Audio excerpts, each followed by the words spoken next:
hari ibintu nazindutse ntekereza muri iki gitondo, nsanga burya koko uzaba ukomeye aca mu bikomeye, kandi burya ntabwo umuntu yakomera atabanje gukomereka. Igihe cyose iyo hari icyubahiro runaka umuntu agiye kugeraho, iyo hari intera runaka umuntu agiye kuzamurwaho, bica ku musaraba, bica mu nzira y'umusaraba. Umusaraba ndi kuvuga hano, ndi kuvuga imibabaro, ndi kuvuga ibihe bikomeye umuntu anyuramo, ndi kuvuga intambara umuntu arwana, ndi kuvuga urugamba umuntu abanza kunyuramo, ndi kuvuga amahwa umuntu abanza yakandagiramo kugira agere kuri icyo cyubahiro. Nta na rimwe umuntu azagera ku cyubahiro runaka ataciye mu bikomeye cyane. Struggles tunyuramo cyangwa ibikomeye tunyuramo bidutegurira kutujyana ku mugambi w'Imana.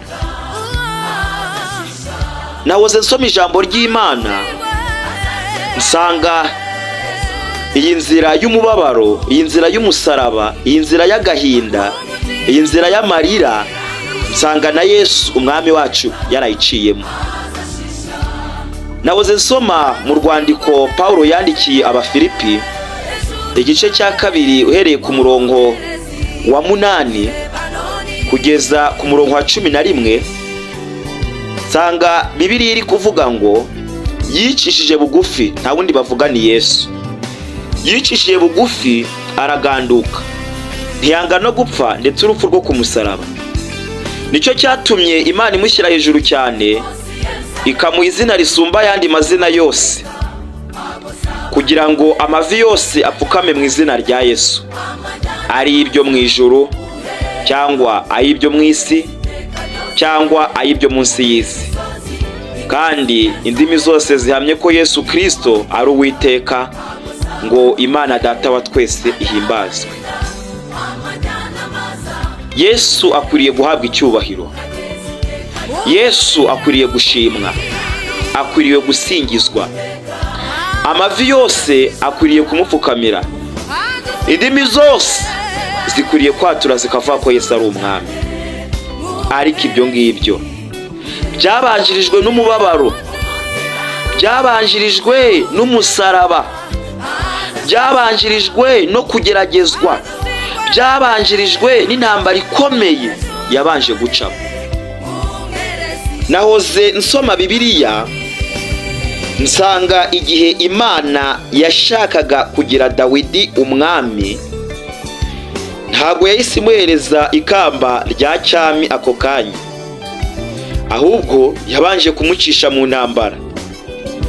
Iyo dusomye igitabo cya mbere cya Samweli igice cya 17, tubona uburyo uyu Dawidi, nuko Bibiliya ivuga ngo yari umuntu ufite umutima uhwanye n'uko Imana ishaka, Imana yabanje kumucisha mu rugamba, arwana na Goliyati. Si ibyo byonyine, ndetse n'uwo yari agiye gusimbura witwa Sawuli, babanje kumara igihe kirekire barwana, akaba ariko mbivuga, kuko Sawuli yahize Dawidi igihe kirekire, yagerageje kumwica mu buryo bwinshi, gusa kuko umugambi w'Imana wari muremure kuri Dawidi, birangira bidakunze. Ariko nawe kugira ngo abe ukomeye, uyu munsi tube tumufite kuri liste y'abami bayoboye Isirayeli, yabanje guca mu bikomeye. Si Dawidi wenyine, natekereje n'umusore witwa Yosefu. Iyo dusomye mu gitabo cy'Itangiriro igice cya 39, mbona mbere yuko Imana imuzamura mu ngoro ngo ajye gutegeka, ajye kuganza, ntabwo Imana yamucishije mu nzira zoroheje, inzira za gitesi, inzira z'ubusamo, inzira z'ako kanya. Oya, yabanje kumunyuza muri gereza, amaramwo imyaka igera kuri 13, kandi ntacyo yakoze, nta cyaha yari yakoze, kwari ukubeshyerwa. Potifari yamushinjije ibinyoma, Imana irabyemera kugira ngo imucishe mu bikomeye, ajye yabona kuvamo umuntu wakomeye cyane ndetse waje kugirira igihugu umumaro, ndetse n'abavandimwe be. Yaje kuvuga ijambo rikomeye mu gitabo cy'Itangiriro igice cya 50 ku murongo wa 20.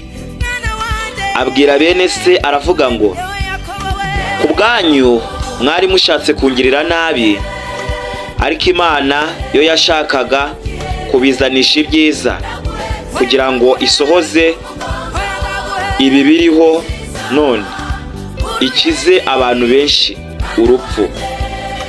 Inshuti mwene data muvandimwe, ntukazajya uhangayikishwa n'ibikomeye uri gucamo. Ntabwo umuntu yahanagurwa amarira atarize.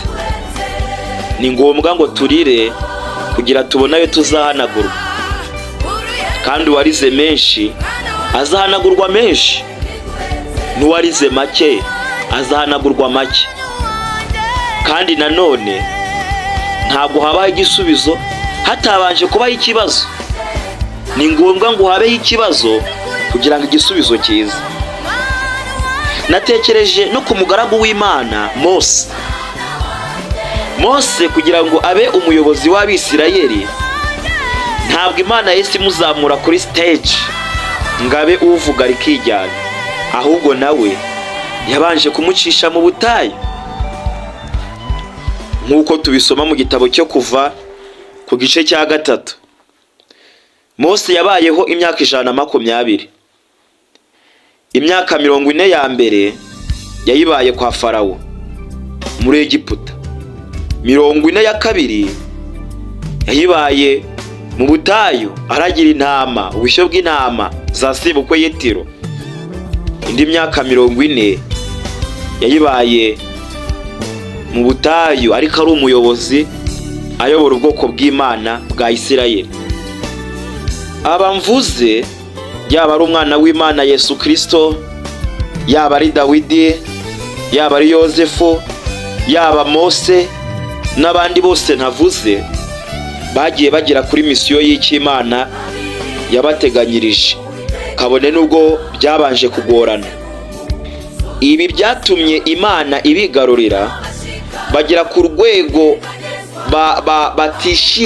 batishingikirizaho ubwabo, badafata ubwabo ngo bigire ibyishingikirizo byabo, ahubwo bagera ku rwego badepanda, bishingikiriza ku Mana yonyine, bishingikiriza ku gutanga kw'Imana.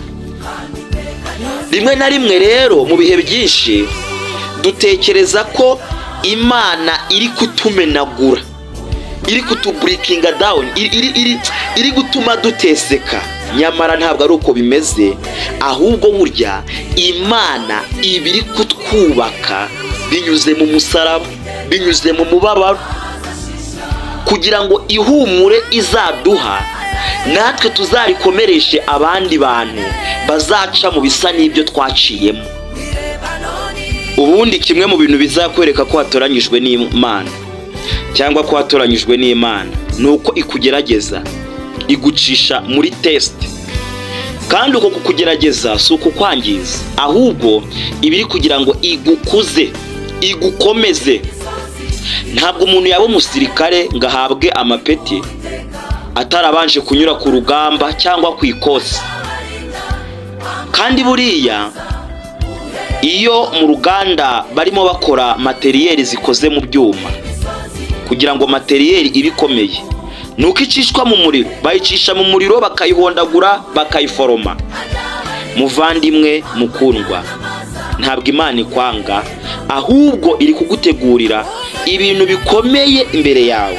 Ntabwo wagera ahakomeye utaciye mu bikomeye, ntabwo bikunda. Imana ibaha amahoro, ibarinde kandi ibakomeze mutanyeganyezwa. Nge mwumvaga yari mwene so Imana irumva Dieudonné. Imana ibaha umugisha mu izina rya Yesu, amen.